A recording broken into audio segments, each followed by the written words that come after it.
Okay, hello. Kumusta kayong lahat?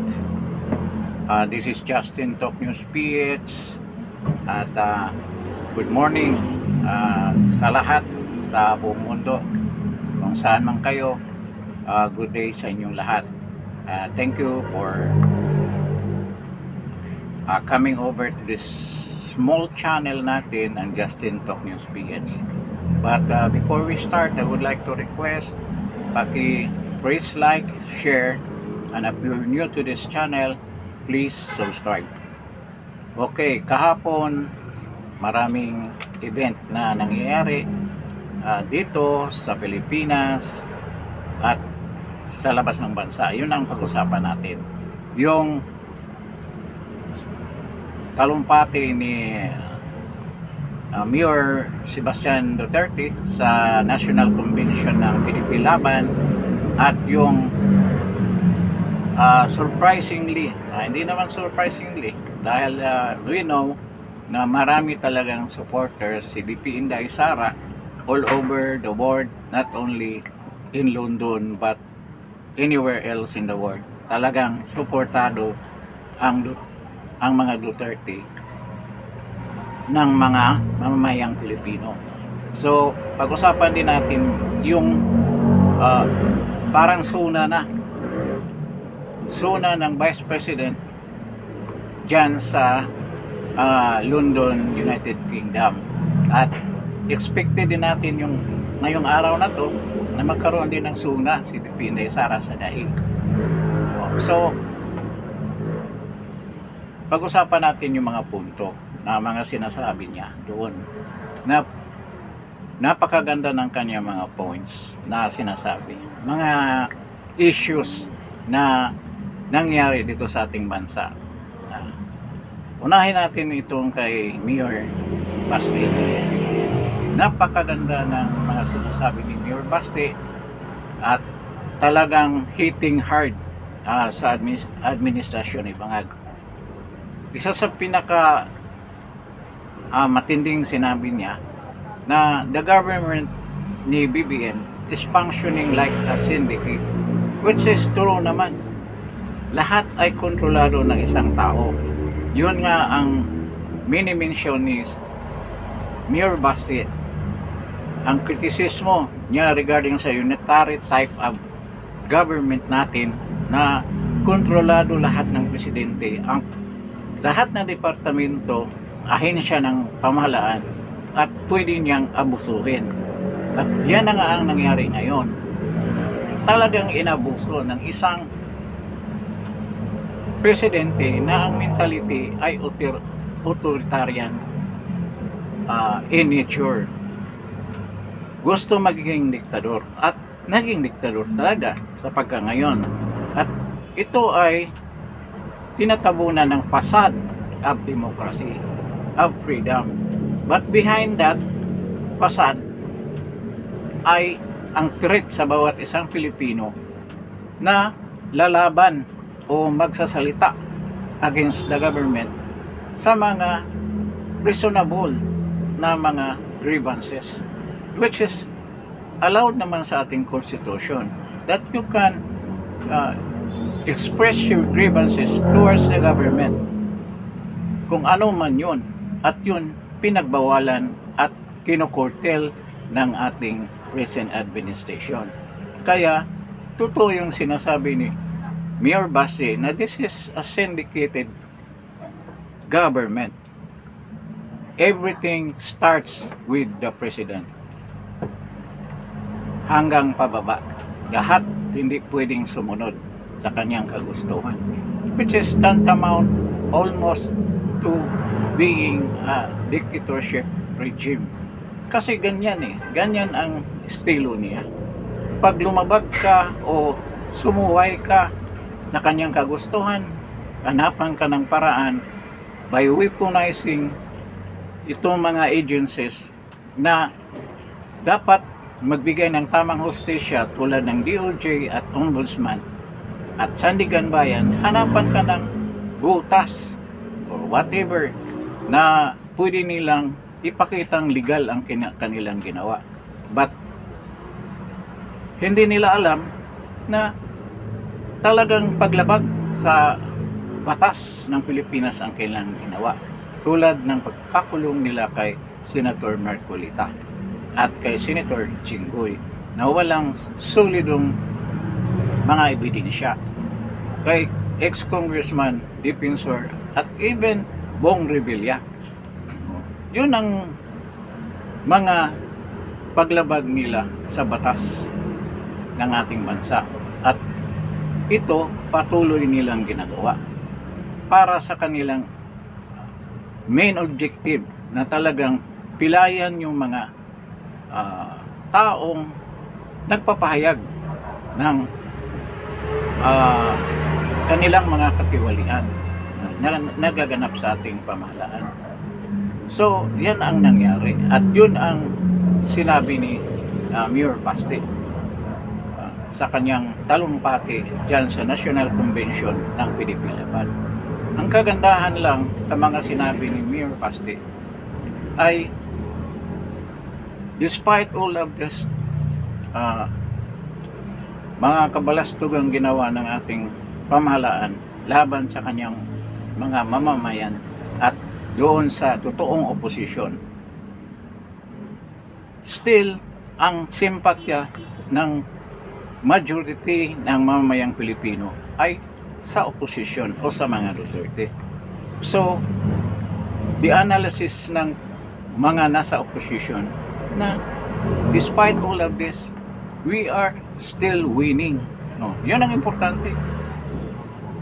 Naging panalo, papunta tayo sa panalo ang nasa opposition. Na ito ay was shown as an evidence doon sa mga service na naganap. Napakita na napakalaki pa rin ng suporta ng mamamayang Pilipino sa ating Vice President at ang mga Duterte in particular. Kasi lumalabas sa preference survey ng Pulse Asia na 49% pa rin si BP Sara. Despite sa brokos ng ginawa nila dyan sa impeachment trial. Puro paninira ang ginawa nila. Lahat na lang ng mga kasinungalingan linabas nila dyan. Nagpalabas sila ng mga ebidensya anang mga charges sa impeachment trial na wala namang ebidensya.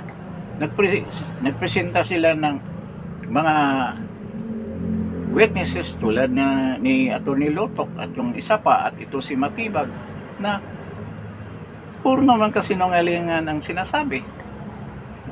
At yung dalawa pang witness ay may mga perjury cases o pagsisinungaling ng mga kaso na sinampa sa kanila o dyan sa ombudsman. So, tainted na ang kanilang personalidad being a witness dyan sa impeachment trial court. So, yung sinabi ni Mayor Baste is very inspiring para sa mga supporters ni BP Inday Sara at sa mga Duterte. At dito sa buong opposition led by the PDP Laban party. Ngayon, nakapag-elect na sila ng kanilang mga officers all over the Philippines na nakalagay sa mga region at mga cities, mga major cities at mga municipalities ang partido na PDP Laban. So, ready ang PDP Laban para dito sa upcoming election sa 2028. Napakaganda na pangyayari dahil sa ngayon pa lang organized na sila.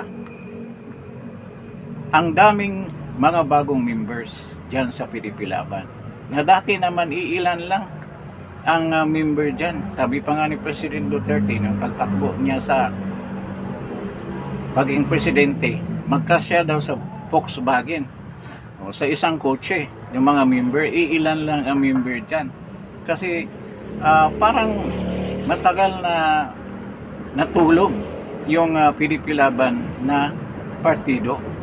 Hindi siya active, nahati pa into two factions, itong kay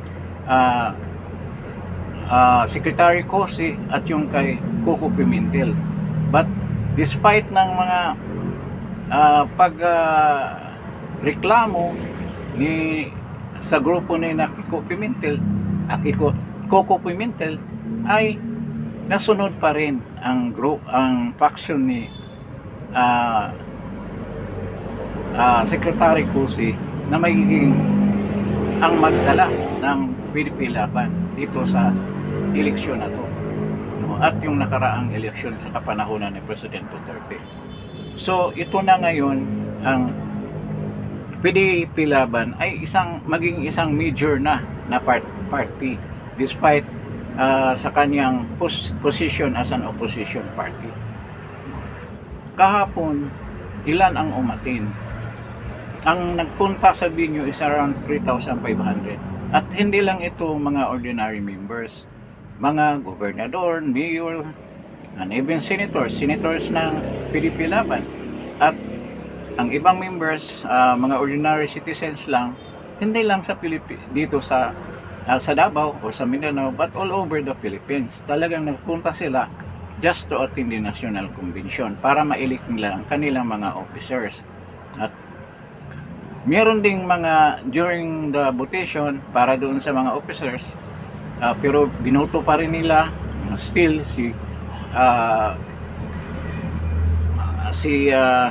Mayor Basti ang naging presidente, ang vice chairman si Abisado pa rin, at si Cosi, ang mga other executive officers dyan sa partido na yan. At ito sinamahan ng mga online voters na more than 3,000 din. So napakarami na ng mga members ng PDP Laban. At ito nakakabahala para sa mga opposition na still ngayon ay hindi pa organized. Yung Liberal Party hindi pa organized. Hindi pa nila alam kung sino maging kandidato nila. Ang administrasyon hindi pa rin organized. Hindi nila alam kung sino pa rin ang maging kandidato nila. So this is a big advantage ng PDP Laban. Bukod sa pagdeklara ni VP Inday Sara na nauna sa lahat, bali siyang naunang nagdeklara sa posisyong presidente. So napakaganda ng posisyon ng PDP Laban kung pag-usapan natin ang upcoming election sa 2028. So tama yung sinabi ni Mayor Basti na we are on the winning track at dapat hindi tayo titigil. Yun ang sinabi niya. Dapat hindi tayo titigil na puksain itong sindikatong administrasyon na ito. Yung mga sinabi niya na talagang tapusin na natin itong pamayagpag ng corrupt na administrasyon na to ni BBM. Marami siyang sinabi doon na talagang puro katotohanan regarding dito sa kay BBM at ang corrupt na gobyerno niya. So nakikita natin na napakaganda ng momentum ng PDP Laban. At ito dahil halos lahat na ng region meron na silang linagay na mga opisyalis at mga committee that has started already their campaign para kay VP Inday Sara. At malamang ang maging Vice President ni VP Inday Sara ay galing din sa PDP Laban. Tatlo ang pinagpilian. Si Senator Bongo, which leads the Pulse Asia survey na 27%, din si Robin Padilla 21%, at hindi pa sinama si Senator Marcolita. But itong senatorial choice kung sino mang tatakbo dyan, si VP Inday Sara ang magdesisyon. Of course, isasanggunit din niya yan sa PDP Laban. But sigurado ang partido ni VP Inday Sara ay PDP Laban. Yan ang maging partido na yan. Despite hindi pa niya inaksepta na yan ang magdala ng kanyang kandidatura. But ganyan ang kanyang machinery, ang PDP Laban. So, dahil nagprepara na ang PDP Laban, yung mga parallel organizations that are supporting BP Inday Sara ay handa na rin na simula ng kanilang campaign sorties sa buong Pilipinas. So yung mga areas kung saan si BP Inday Sara ay medyo mahina ang kanyang rating, yun ang focus ng mga grupo ng PDP Laban parallel groups. So ang pinpointed areas dito sa Visayas ay yung Western Mindanao, particularly ang Panay Island, then part ng Bacolod. Ang Negros Oriental hindi ganong problema, but ang Occidental ay mayroong konting problema dahil mababa ang rating ni BP Inday Sara. And of course sa Iloilo City and part ng Panay Province, Panay Island, tulad ng Antique. But it will have an increase in the support of BP Inday Sara once mag-start na ng serious na campaign ang mga supporters ni BP Inday Sara dahil nabuo na ang mga officials dyan sa region na yan. So, dito rin bandang Tacloban at Samar nagsisimula na rin. Walang problema yung Cebu dahil talagang Duterte country ang Cebu, including Bohol, Camiguin Islands. Ang Mindanao walang problema dahil almost 97% in the survey of the PDP Laban ang hawak ang for BP Inday Sara.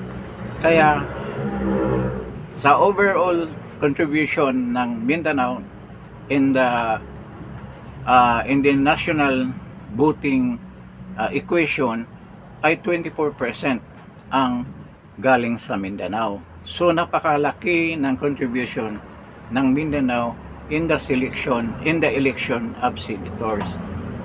Kung wala kang Mindanao, if you are a senatorial candidate, sigurado ka ng talo dahil wala ka ng 24%. Makakuha ka man ng kahit 3 or 4, wala pa rin.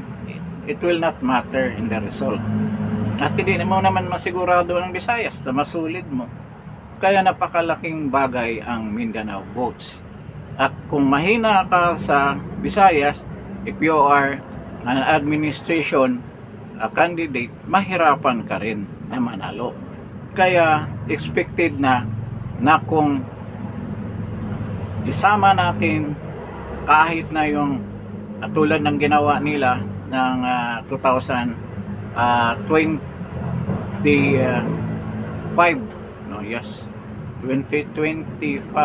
midterm elections. 2024 ba yun? 2025 midterm election.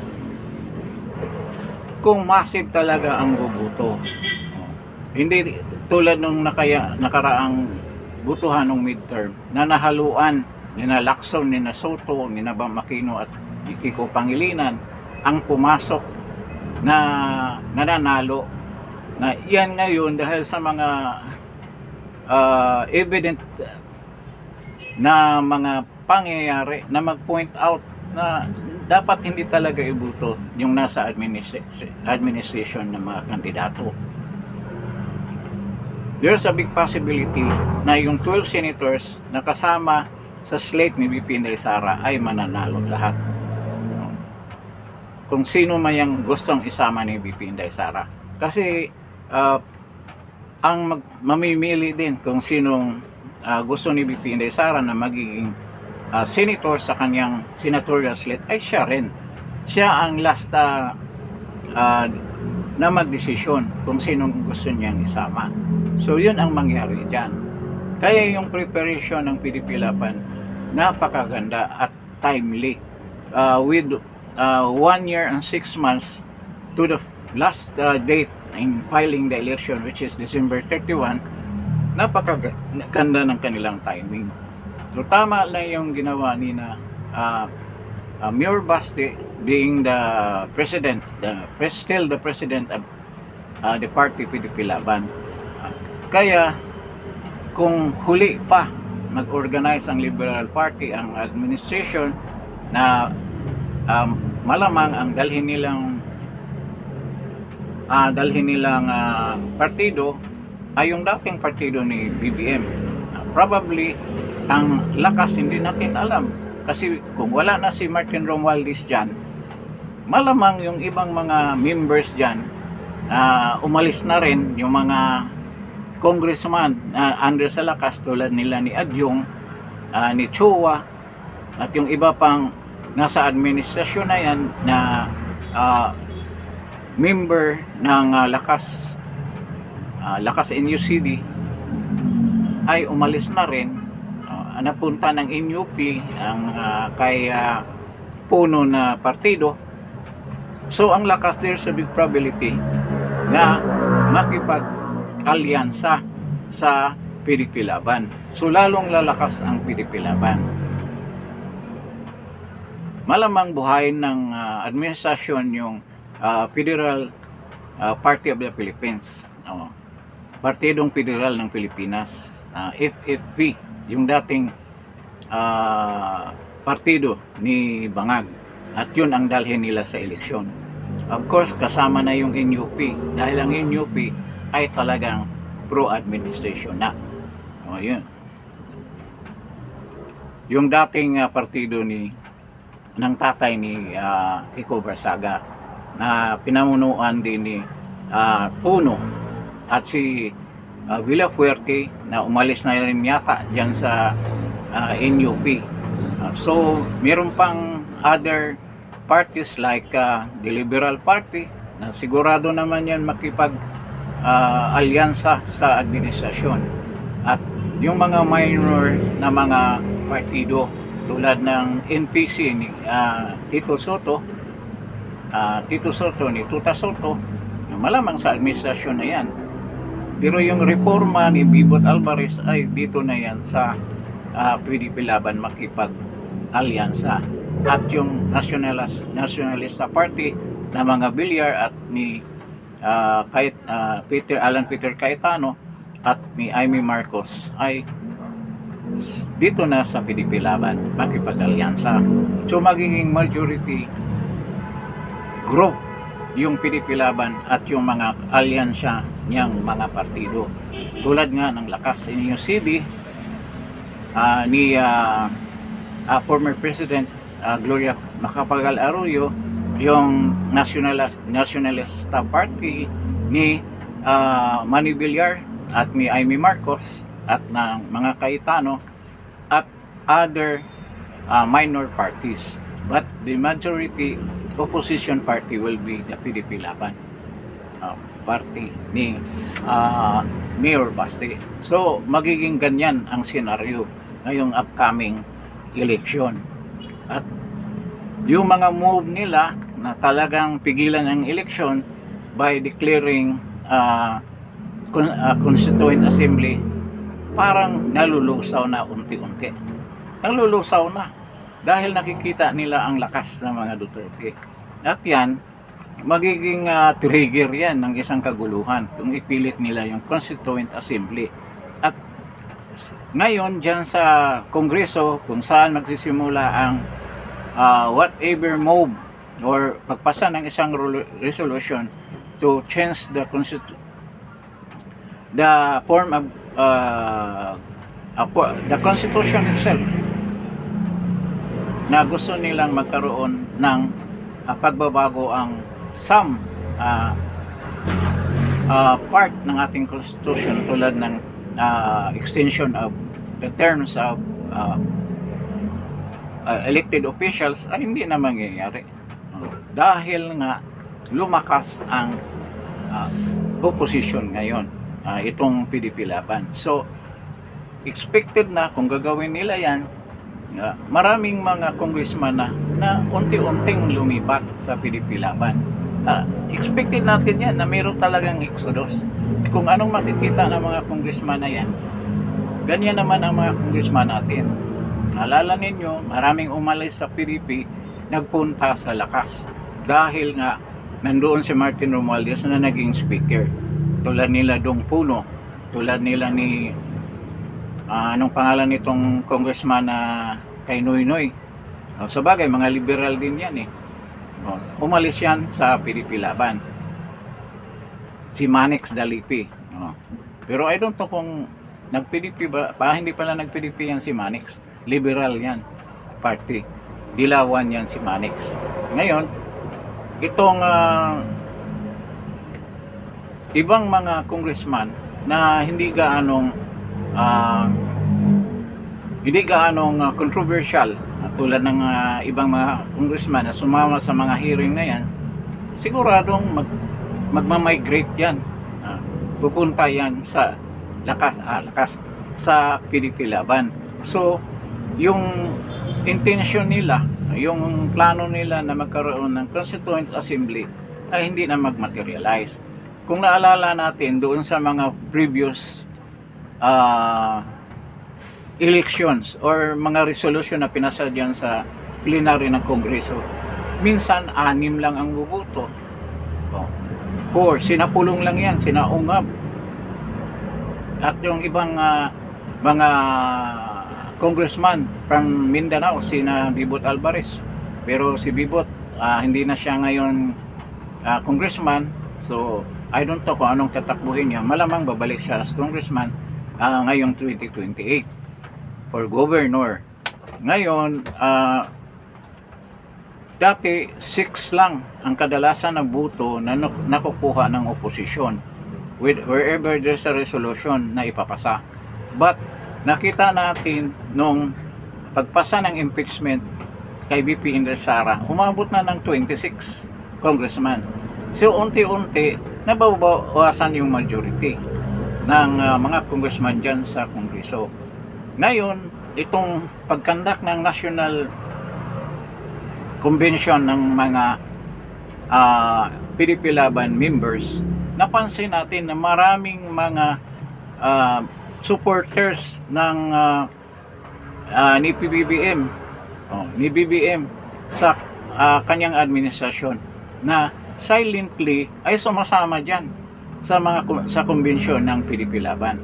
Di lang natin mabanggit yung mga pangalan, pero merong iba na lumipat na talaga dito sa PDP Laban.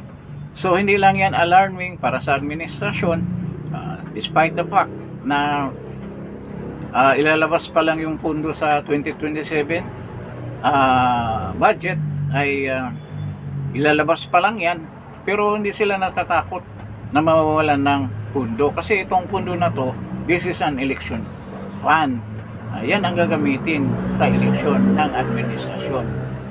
Kaya yung ibang congressman naghahantay ng pundo na yan. Kaya kung lilipat sila, delikado sila lilipat.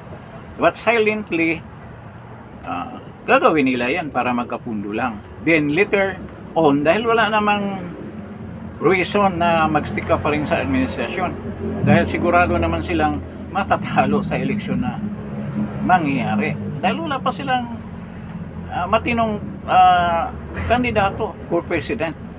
At kahit ang pinaka-crucial kasi na kandidato diyan sa eleksyon na yan, ang pag-select ng presidente. Kasi susunod dyan ang nasa baba na mga kandidato tulad ng senador at vice president. Kung hindi ka makaselect ng medyo malakas na kandidato, mahirapan din yung mga kandidato mo doon sa baba. Kaya inuuna talaga ang pagpili ng malakas na presidente. But right now, nahirapan yung Liberal Party. Kaya, there's no chance. Except kung exceptional na yung performance ng mga nasa baba. For instance, ito sina Chis Escudero. Yan ang mga re-electionist na nasa majority na ngayon.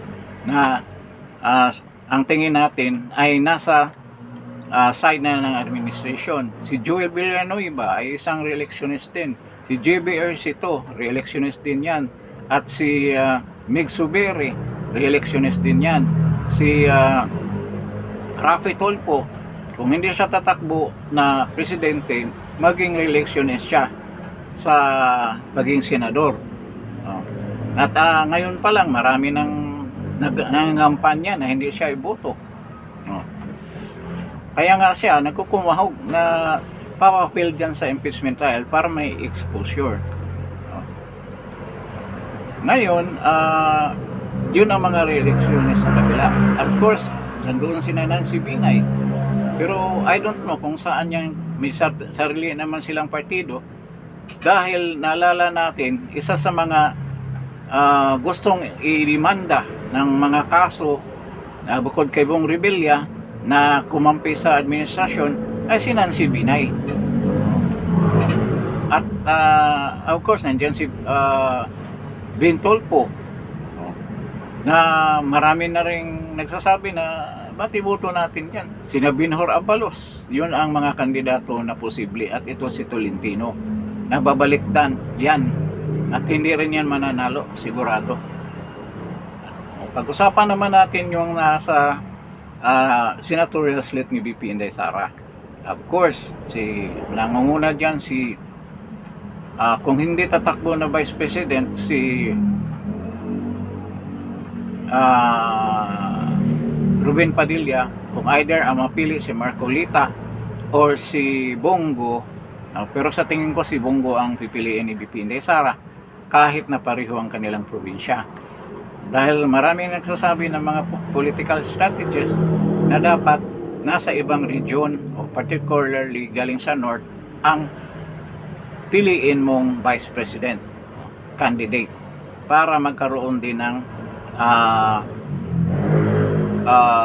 boto na makukuha sa northern part kung saan galing yung kandidato na yon as Vice President.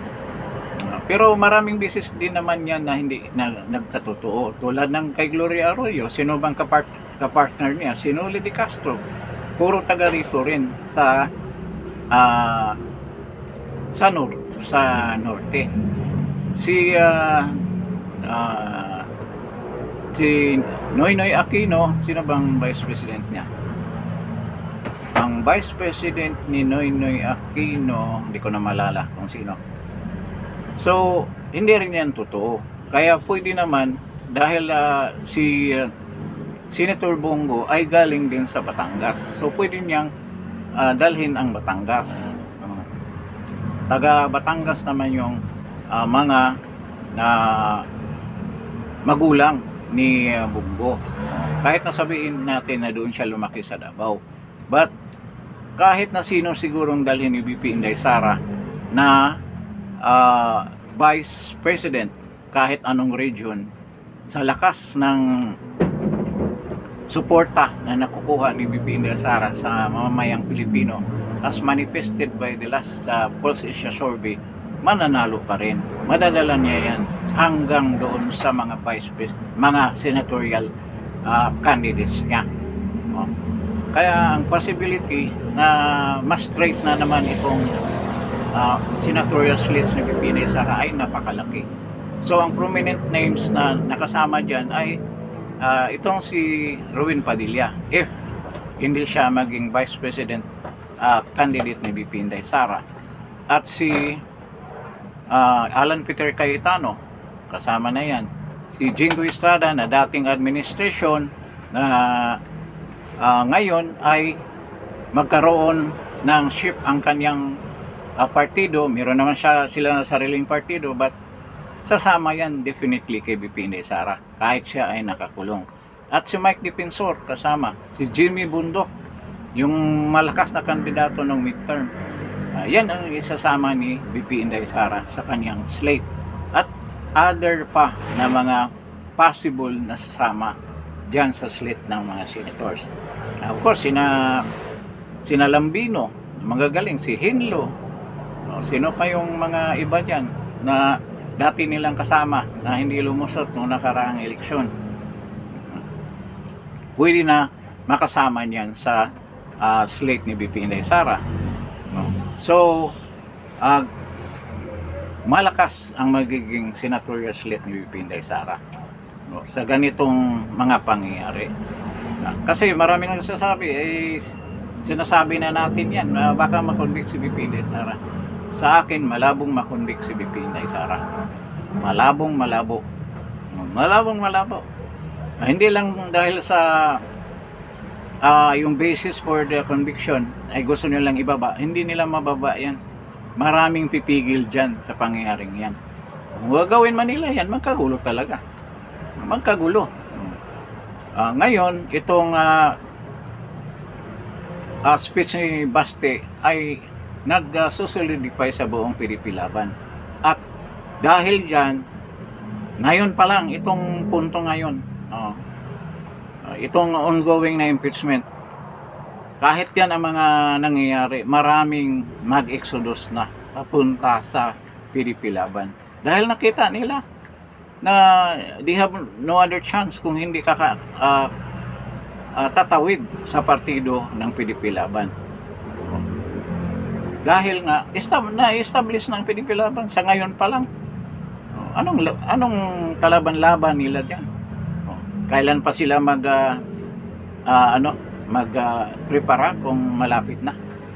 Marami nagsasabi na kailangan magsimula ang preparation mo sa December para 1 year or January 2027. Diyan daw magsimula. Late na kayo niyan.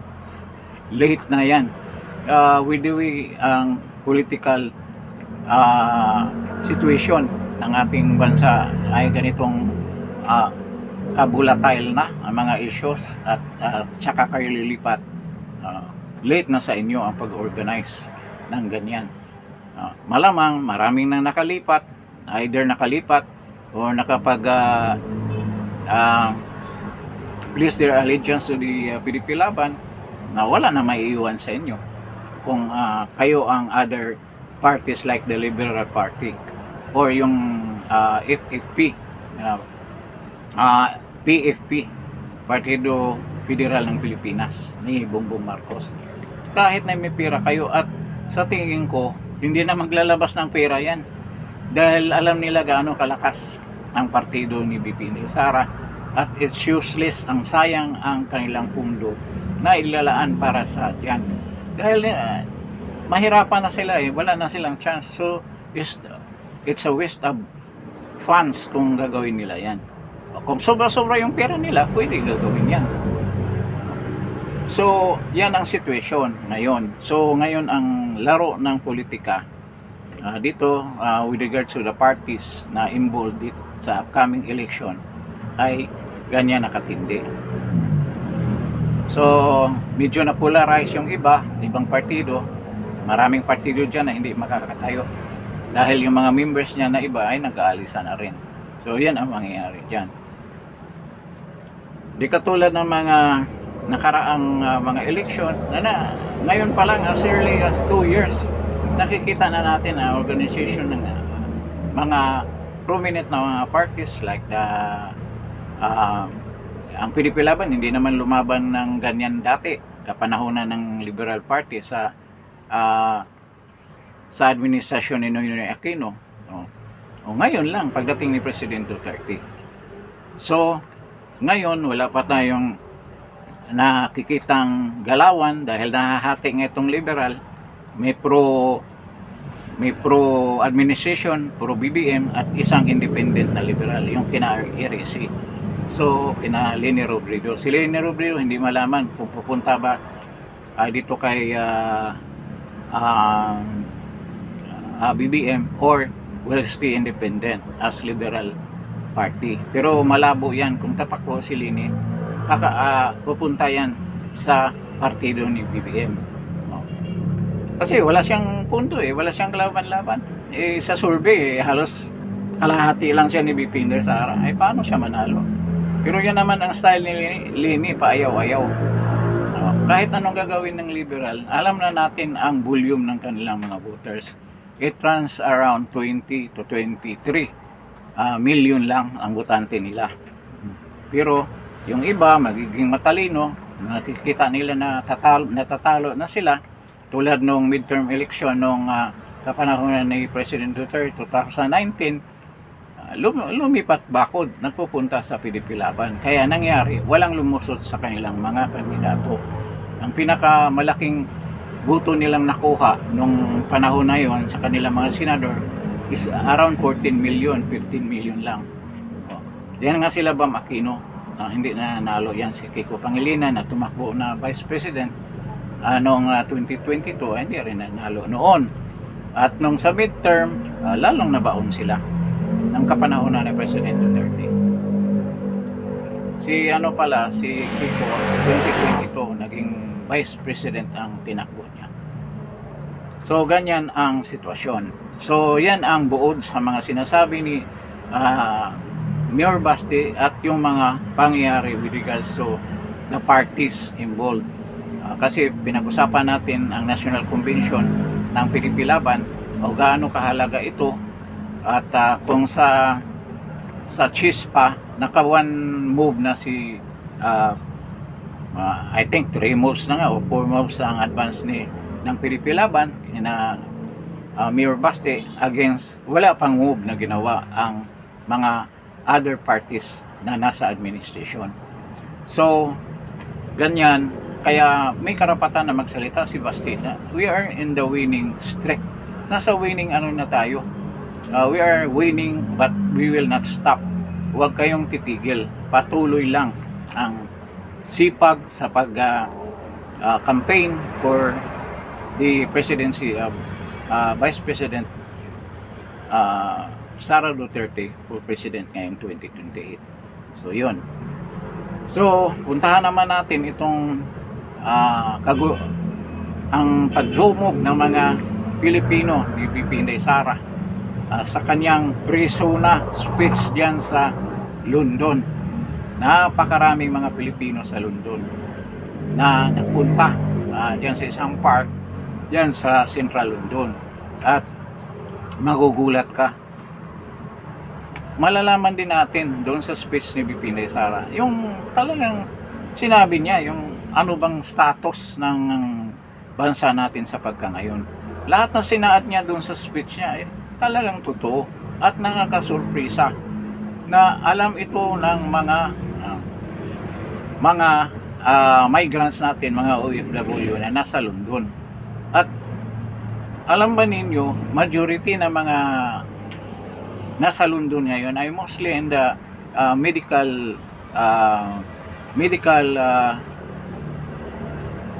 work.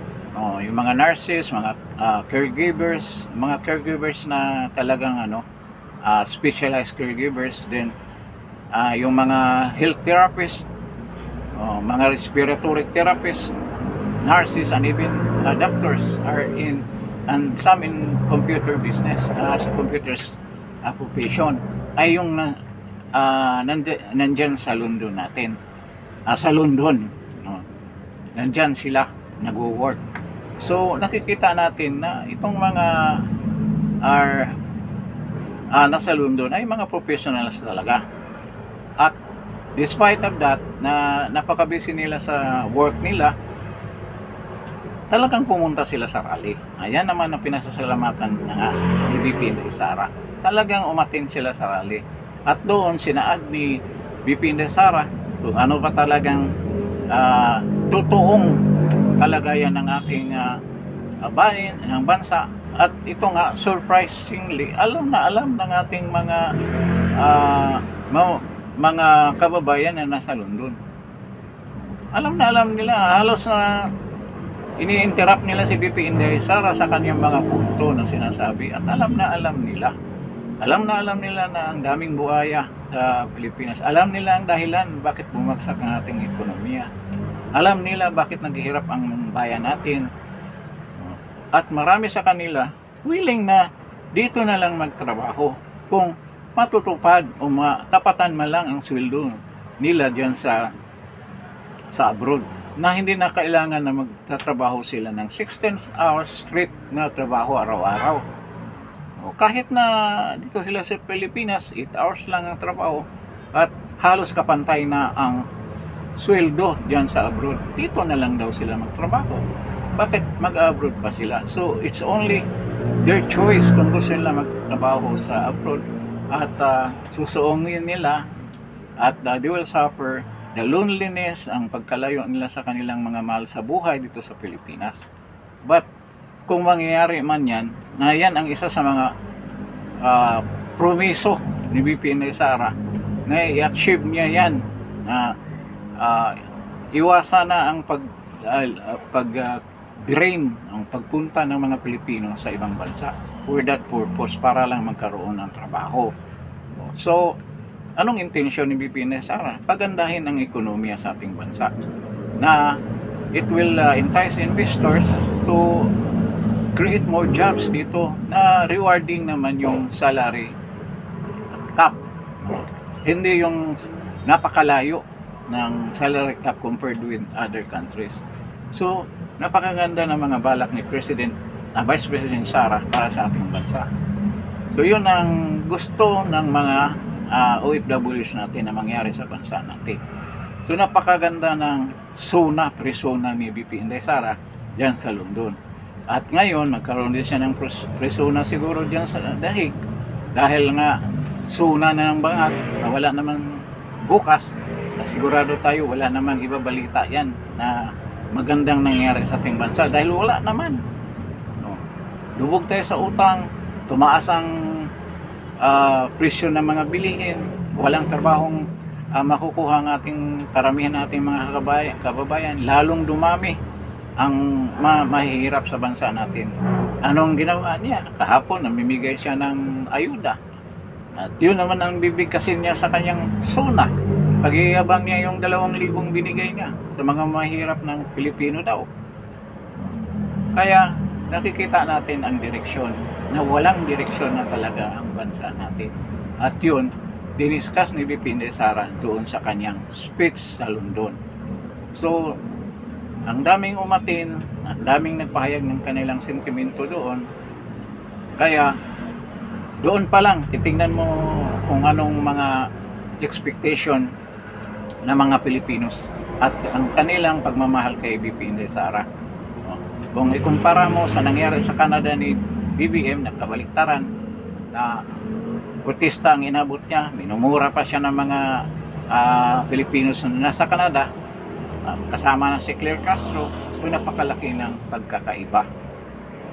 So, nakita natin, kung basihan lang natin yung mga suporta ng mga mamayan natin, kahit saan magpunta si BP Inday Sara, at manifested by the preference rate ng Pulse-Asia survey. Ngayon palang panalo na si BP Inday Sara kung matuloy ang election sa 2028. At ito naman ang ipipilit natin na matuloy yan. Kung maghahadlangan man nila yan, lalabanan natin na hindi sila magtagumpay sa kanilang pagpigil sa 2020 election. Dahil alam nila na hindi sila mananalo. At sobrang takot ng mga bangag at itong mga malita syndicate na matuloy yan, dahil alam nila mananagot sila sa kanilang ginawa na sobrang pagnanakaw sa kaban ng bayan, particularly dito sa flood control budget. So, ganyan ang pahayag ni BP Inday Sara sa kanyang pagbisita sa London. Sobrang saya ng mga Pilipino na sinalubong siya, nagsisigawan, iba may mga luha sa kanilang mga mata, dahil naalala nila si President Duterte. At napaka underlying na meaning yung mga sinasabi ni BP Inday Sara, na hinantay na niya ang pag-uwi ni President Duterte. Parang merong premonition na malapit na talaga makauwi si President Duterte. Kasi yan ang sabi ni BP Inday Sara. Hinahantay natin ang pag-alis ni President Duterte diyan sa Dahig at uuwi na. So, hindi kaya isa yan sa mga purpose na nagpunta siya diyan? Di ba? Hindi kaya yan isa sa mga option na gagawin ng ICC para hindi na sila ipakita nila na fair sila at bitawan nila si President Duterte dahil sa sobrang galit ng US sa kanila, na gusto na silang buwagin, di ba? Or para ma-lift lang yung mga sanctions, itigil na nila yung impeachment, yung trial ni President Duterte diyan sa Dahig. Makikita natin yan. Kasi ngayon, si BP Inday Sara, nandyan na sa Dahig. So malamang magkaroon siya ng SUNA at ito, maraming nagsasalita na opposition. Bakit panay ang biyahe ni BP Inday Sara? Ay kinukulong niyo, kinikidnap niyo ang ama niya. Kaya hindi niyo dapat pigilan ang pagbisita niya sa kanyang ama na nakakulong. 'Di ba? Si Abante, ano bang sabi ni Abante? Dapat daw yan, betrayal of public trust. Nakakatawa ka naman, Congressman. Manahimik ka na lang kasi isa ka sa unang makulong kung si VP Inday Sara ang maging presidente dahil sa insertions na ginawa mo sa iyong budget. So, ganyan ang nangyayari. So, ito, napaka positibo na mga pangyayari itong ICC na bubuwagin talaga ni President Trump. Kaya yun ang dahilan na makauwi na si President Duterte. At itong speech ni BP Inday Sara ay may latay yan sa administrasyon. Hindi ko alam kung anong sasabihin ni Claire Castro na naman. Huwag na yung pakinggan niya si Claire Castro. Wala na sila. Malapit na silang matapos. Tandaan natin, it's only 1 year and 6 months na lang. Up to December 31, nandiyan na ang filing ng candidacy ng mga kandidato for the 2028 elections. Napaka-iksi na lang yan. Kung matapos itong 2027, at sigurado naman tayo na hindi yan wala silang magawa dyan sa impeachment ni VP Inday Sara. Lalo lang nila pinahirapan ang kanilang sarili. Kung gagawin pa nila ang kanilang kagustuhan na talagang makonvict si VP Inday Sara. So, patuloy tayong lalaban diyan sa mga ginawa nila. Bubunyag natin kung ano mga balak nilang mga masama para dito sa kay VP Inday Sara. So, hanggang dito na lang tayo para sa episode na to. Salamat sa pagdalo ninyo. Even medyo weekend ngayon, I hope before you leave this channel at before you go into your daily routine ngayon sa weekend, maraming salamat sa pagdalo ninyo. Before you leave, paki-press ng like and then share and subscribe to Justin Talk News PS. So maraming salamat sa inyo. Good afternoon at ingat lang. God bless sa inyong lahat.